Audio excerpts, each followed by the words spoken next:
Ustadz, ini ada satu sahabat kita yang juga wah, rajin banget nih belajarnya. Akhi Cuping Topan, dia pengen nanya langsung juga nih Ustadz ke Ustadz. Masya Allah. Ahlan, ahlan wa sahlan. Masya Allah. Assalamualaikum Ustaz. Waalaikumsalam warahmatullahi wabarakatuh. Gimana kena pandemi ini? Antum tambah kurus, tambah gemuk? Alhamdulillah tambah positif. Tapi istri positif Ustaz. Masya Allah. Ini berkah pandemi nih kayaknya nih. Betul sekali. Berkah pandemi alhamdulillah dikarenai bisa menikah dan sekarang ini istri sudah jalan 3 bulan. Alhamdulillah. Jadi antum nikah pas pandemi? Betul sekali. Pas pandemi. Jadi nggak banyak keluar fulus mah. 19 Juni. Iya kayaknya nggak banyak kan, nggak perlu rame-rame kan.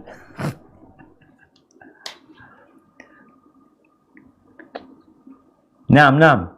Barakallahu lak wa barak alaik wa jama'a bainakum fi khair.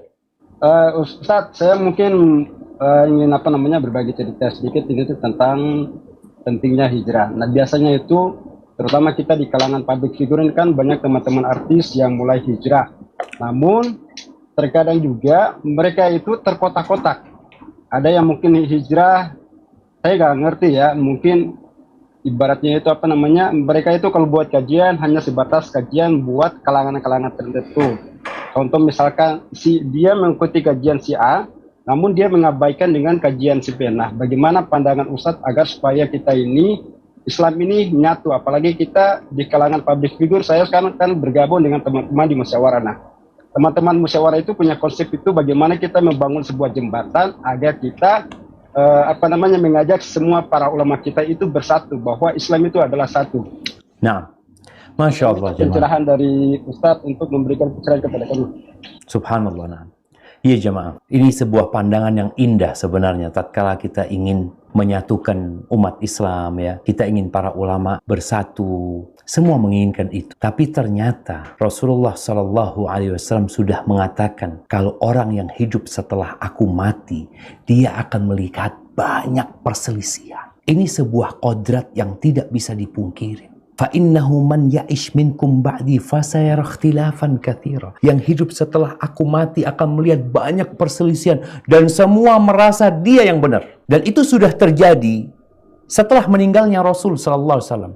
Muncul kelompok A, muncul kelompok B, terus. Bahkan kita tahu siapa yang membunuh Uthman bin Affan. Muslim. Siapa yang membunuh Ali bin Abi Thalib. Siapa yang membunuh Ali bin Abi Thalib? Orang kafir. Orang yang hafal Al-Quranul Karim. Guru ngaji. Dan dia membunuh Ali bin Abi Thalib ingin masuk surga. Bayangkan jamaah. Dia bukan ingin masuk neraka. Dia bukan sedang melakukan dosa. Dia menganggap itu adalah ketaatan. Maka kalau bicara bagaimana sekarang melihat banyaknya perselisihan, kita ingin semua menyatu. Nah, caranya Rasulullah SAW sudah memberikan kepada kita solusi. Apa kata beliau alaihissalam?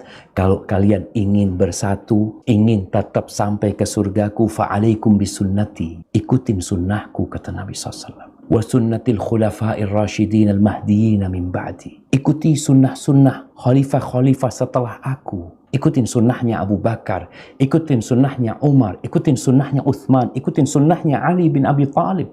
Tamassaku biha, kalian berpegang teguhlah dengannya. Wa'addu 'alaiha bin nawajid, kalian gigit dengan gigi geraham kalian. Wa iyyakum wa muhdatsatil umur, hati-hati dengan perkara-perkara yang baru dalam urusan agama ini. Fa inna kulla muhdatsatin bid'ah, sesungguhnya setiap perkara yang baru dalam urusan agama itu disebut bid'ah. Wa kullu bid'atin dhalalah. Jadi usaha untuk menyatukan umat, ya, itu harus menjadi target seorang muslim. Tapi pertanyaannya, kita mau satukan mereka di atas apa? Di atas sebuah partai?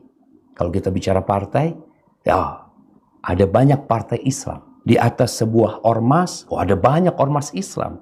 Dan semua mengaku ormas mereka mungkin yang paling benar. Di atas yayasan atau di atas apa? Ada sebuah ungkapan yang mengatakan udahlah kita ini saling tolong menolong untuk perkara-perkara yang kita sama, untuk perkara yang berbeda ya kita saling memaafkan. Ya, ungkapan ini ada benarnya, tapi ada salahnya. Benarnya di mana?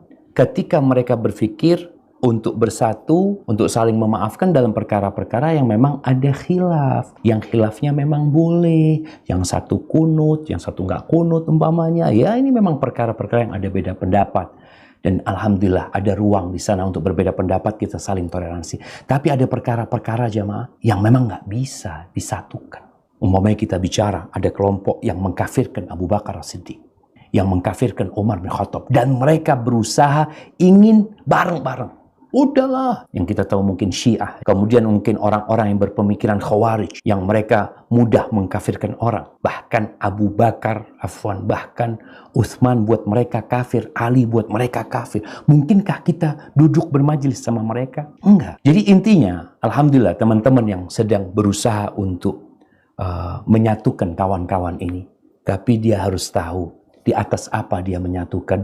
Ya berusaha jamaah. Ana sedih kalau melihat ya perpecahan yang terjadi. Tadi Ana sampaikan kalau bicara partai ya, ada P3, ada apa lagi, ada PKB, ada PKS, ada apa, semuanya masing-masing. Dan siapa yang menang? Ya kalau umat Islamnya memikirkan diri mereka, bukan memikirkan agama mereka, ya yang akan terjadi seperti itu. Maka nasihat anak buat teman-teman yang ingin berusaha untuk, dengan itu baru kita akan bersatu. Tapi bukan berarti tidak akan terjadi perpecahan. Perpecahan itu sudah takdir Allah yang kita harus hadapin. Tapi bagaimana kita berada di tempat yang benar bersama kawan-kawan yang benar. Hadza wallahu a'lam bishawab.